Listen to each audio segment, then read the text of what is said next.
यात्रा पे है PM Modi. PM Modi Poland में 2 दिनों तक क्या करने वाले हैं जानेंगे और कब पहुंचेंगे यूक्रेन। तो वहीं दूसरी तरफ पोलैंड पहुंचकर पीएम मोदी ने उन्होंने क्यों कहा कि बहुत सारे अच्छे काम मेरे नसीब में है, जानेंगे क्या है मामला, पोलैंड में आखिरकार क्या हो रहा है। तो वहीं दूसरी तरफ मलेशिया के पीएम ने जाते जाते ऐसी कौन सी बात कह दी है जो अमेरिका को बिल्कुल भी अच्छी नहीं लगी। जियोपॉलिटिक्स में बहुत कुछ चल रहा है, हमेशा की तरह जानने को मिलेगा बहुत कुछ। आइए जानते हैं इन खबरों को विस्तार से। प्रधानमंत्री नरेंद्र मोदी 2 देशों की यात्रा के पहले चरण में पोलैंड पहुंचे हैं। यहाँ पिछले 45 साल में किसी भारतीय प्रधानमंत्री की पहली पोलैंड यात्रा भी है। इस दौरान वारसा एयरपोर्ट पर पीएम मोदी का जोरदार स्वागत किया गया। पीएम मोदी 21 और 22 अगस्त को पोलैंड दौरे पर रहेंगे और इसके बाद वो 23 अगस्त को युद्धग्रस्त यूक्रेन की राजधानी कीव जाएंगे। पीएम मोदी की पोलैंड यात्रा तब हो रही है जब दोनों देश अपने राजनयिक संबंधों के 70 साल पूरे कर रहे हैं। पोलैंड पहुंचने के बाद पीएम मोदी ने वारसा में जाम साहब ऑफ नवानगर स्मारक पर पुष्पांजलि भी अर्पित करी। ये देख सकते हैं आप, यहाँ पर बारिश का समय है पर फिर भी यहाँ पीएम मोदी पहुंचे और ये जो यात्रा हो रही है ना,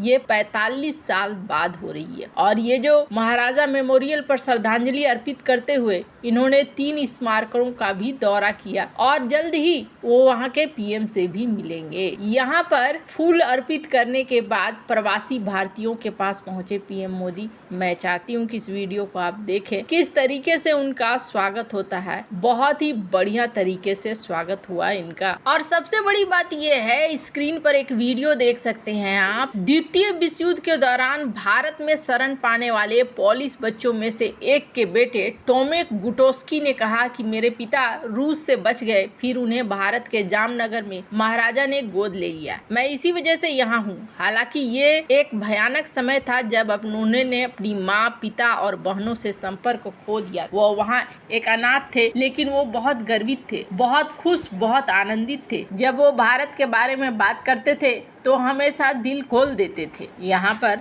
देखने को मिल रहा है पीएम मोदी ने इस स्मारक पर जाकर फूल वगैरह चढ़ाए। अब आखिर पोलैंड के किस राजा की बात कर रहे हैं, तो जब द्वितीय विश्व युद्ध हुआ था तो बहुत सारे लोगों को निकाल दिया गया था, बहुत सारे लोगों को विस्थापित होना पड़ा था और दुनिया ने जब ठुकरा दिया तब जामनगर के महाराज ने अपनाया था। 1 सितंबर 1939 ये वो दिन था जब पोलैंड की धरती से इतिहास के सबसे भयानक युद्ध की शुरुआत हुई। इस दिन हिटलर की नाजी सेना ने पोलैंड पर हमला कर दिया। ठीक 16 दिन बाद सोवियत संघ के तानाशाह स्टालिन ने दूसरे छोर से अटैक किया और पोलैंड को 2 हिस्सों में बांट दिया। हिटलर और स्टालिन के संयुक्त हमले ने तबाह कर दिया पोलैंड को। हजारों बच्चे माता पिता से अलग हो गए। वेल्स के इतिहासकार नॉर्मन डेविस अपनी किताब हार्ट ऑफ यूरोप में बताते हैं कि पोलैंड से 20 लाख लोगों को ट्रेनों में भरकर यूनाइटेड स्टेट ऑफ सोवियत रूस के आर्कटिक रूस, साइबेरिया, कजाकिस्तान में भेज दिया गया। इनमें पोलैंड के सैनिकों के अनाथ बच्चे भी शामिल थे। गिरफ्तार किए गए लोगों में ज्यादातर यहूदी थे। उन्हें साइबेरिया के लेबर कैंप्स में रखा गया जिन्हें गुलग कहा जाता है। यहाँ कैदियों को खाने में ब्रेड का महज एक टुकड़ा मिलता था जिसके भरोसे इन्होंने कई दिन गुजारे। 1939 से 40 तक चले इस निर्वासन के दौरान करीब 10 लाख लोगों की मौत भी हो गई। यहाँ तक की कहानी सब जानते हैं, लेकिन कम ही लोगों को पता होगा कि साइबेरिया के गुलग से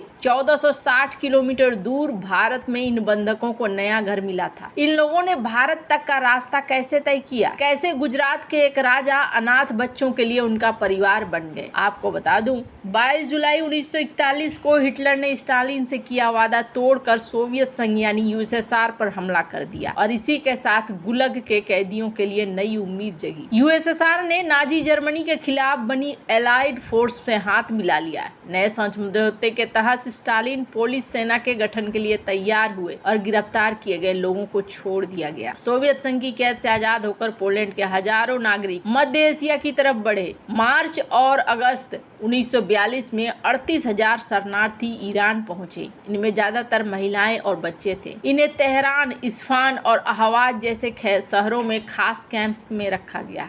इस बीच इन बच्चों के लिए अस्थायी ठिकाने की तलाश शुरू हुई। जहां एक तरफ यूरोप और खासकर जर्मनी में यहूदियों का नरसंहार हो रहा था, वहीं दूसरी तरफ भारत में मौजूद ब्रिटिश हुकूमत यहूदी शरणार्थियों को पनाह देने के लिए तैयार नहीं। उन्होंने शरणार्थियों के लिए खास शिविरों और शैक्षिक सुविधाओं की जरूरत का हवाला देते हुए कठिन शर्तें रख दी थी। 2 साल तक एक देश से दूसरे देश की यात्रा के दौरान जिंदगी और मौत के बीच झूल रहे इन बच्चों की हालत बेहद खराब। भूखमरी की वजह से कुपोषण का शिकार ये बच्चे देखने में कंकाल जैसे बनकर रह गए थे। उनके बाल बढ़ गए थे, वे फटे पुराने कपड़ों में थे। इसी बीच तेहरान से 2800 किलोमीटर दूर बॉम्बे में मौजूद पोलैंड के कॉन्सुलेट ऑफिस ने यहूदी शरणार्थियों की मदद करने का फैसला लिया। कॉन्सुलेट के अधिकारी बानासिंकी ने पत्नी कीरा के साथ मिलकर भारत के राज परिवारों तक यहूदी बच्चों की दुर्दशा की खबरें पहुंचाई। धीरे धीरे ये बात 5 लाख की आबादी वाले गुजरात के नवानगर तक पहुंच गई। एशियाई शेरों के लिए मशहूर इस रियासत ने जाम साहब की उपाधि वाले महाराज दिग्विजय सिंह रंजीत सिंह जडेजा का शासन था। दिग्विजय सिंह जी बच्चों पर अत्याचार से बेहद दुखी हुए। उन्होंने उनकी मदद करने का फैसला किया। देश में ब्रिटिश राज के खिलाफ चल रही मुहिम के बीच उन्होंने नवानगर में पुलिस बच्चों के लिए घर से दूर एक आशियाना बनाया। इस दौरान उन्होंने ब्रिटिश हुकूमत की इजाजत हासिल करने के लिए जरूरी सभी शर्तों को पूरा किया। पूरा इंतजाम होने के बाद पोलैंड के शरणार्थियों को ईरान से अफगानिस्तान होते हुए भारत लाया गया। महाराज ने जहाज को अपने राज्य के रोसी पोर्ट पर रुकने की इजाजत दी। इसके बाद एक रात के भीतर तट के पास मौजूद बालाचड़ी शहर में रिफ्यूजी कैंप लगाए गए। ये जामनगर से करीब 25 किलोमीटर की दूरी पर था। यहाँ से 2 से 17 साल की उम्र वाले 500 अनाथ बच्चों ने पनाह ली। अनाथ बच्चों के लिए जरूरी चीजें लाई गई, बिस्तर लाए गए, कपड़े लाए गए। बच्चों के स्वागत में महाराज दिग्विजय सिंह ने खास भोज का आयोजन किया। उन्होंने कहा, आप अनाथ नहीं हैं, आप नवानगर का हिस्सा हैं। आपके परिजन भले न हो, लेकिन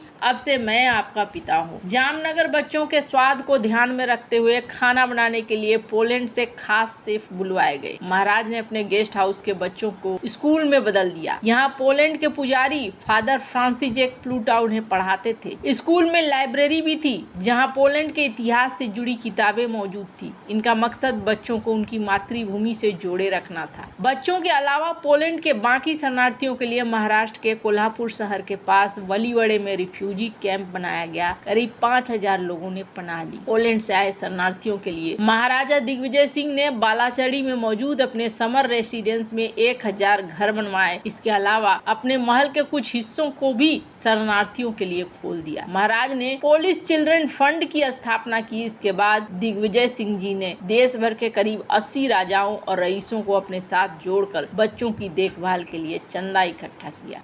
शुरुआत में अपने गुजरते हवाई जहाज की आवाज सुनकर बच्चे अपने कमरों में छिप जाते थे। हालांकि धीरे धीरे वो पश्चिम भारत की जीवन शैली में ढल गए। महाराजा दिग्विजय सिंह नियमित तौर पर कैंप का दौरा करते थे। इस दौरान प्रतियोगिताएं आयोजित करते थे। जीतने वाले बच्चों को सम्मानित किया जाता था। पोलैंड के बच्चे महाराजा दिग्विजय सिंह को प्यार से बापू कहकर पुकारते थे। 1945 में आखिरकार दूसरे विश्व युद्ध का अंत हुआ। पोलैंड आजाद हुआ। साल 1948 तक ज्यादातर पोलिश नागरिक वापस लौट गए। इन्होंने साथ मिलकर association of Poles in India 1942-48 नाम का एक संगठन भी बनाया। हालांकि महाराजा को पोलैंड के सर्वोच्च नागरिक सम्मान से नवाजा गया। पोलैंड बहुत ही बढ़िया देश है, लेकिन इस वक्त रूस और नाटो के बीच में फंसा हुआ है। वैसे आपको क्या लगता है इन सब मामले में, आपकी क्या राय है, कमेंट कर जरूर बताएं। जल्द मिलते हैं अगले वीडियो में नई खबर के साथ।